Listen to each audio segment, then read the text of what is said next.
la question que tu posais là, Oui. en fait, le compost, c'est la même chose avant le salam.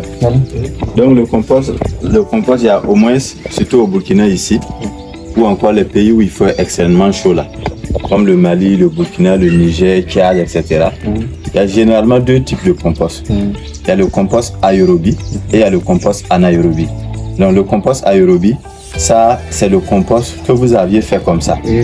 Et vous avez vu qu'on a utilisé la paille pour fermer. Ça veut dire que le compost respire.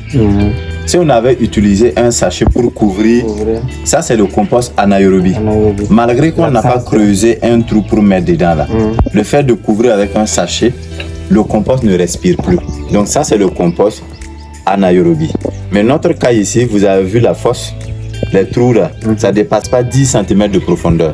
Donc c'est là qu'on a commencé à étaler le fumier, étaler la bouche de vache, ainsi de suite. Et après on a couvert avec la paille. Ça c'est le compost aérobie. Maintenant le compost anaérobie, ça peut être dans une fosse, dans un trou. Donc en ce moment ça devient anaérobie. Mais les deux sens, ce qui est recommandé pour les pays où il fait extrêmement chaud, comme le Burkina actuellement c'est en avril, on peut atteindre 45 degrés, 50 degrés peut-être. Donc en ce moment, il faut faire le compost aérobie. Parce que dans un trou là, ça va se décomposer, ça va se chauffer.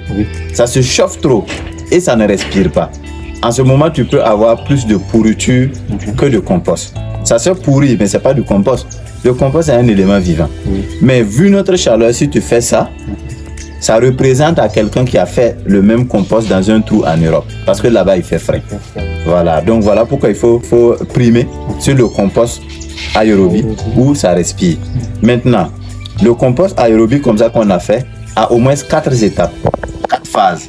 Il y a la phase thermophile, il y a la phase de stabilisation, il y a la phase de minéralisation et il y a la phase de refroidissement. Donc il y a 4 phases. D'abord la phase thermophile, c'est les 15 à 30 premiers jours. En ce moment ça chauffe, ça peut atteindre 55 degrés. Si on avait notre thermostat ici, vous allez voir.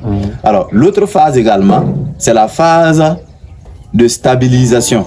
En ce moment ça s'est chauffé et c'est en train de se stabiliser. C'est pas froid mais c'est pas chaud. Il y a l'autre phase maintenant qui est la phase de refroidissement. En ce moment, ça commence à se refroidir, c'est 15 degrés à l'intérieur, 10 degrés, ça se refroidit. C'est comme notre étape actuelle. On peut dire que nous sommes à la phase de refroidissement.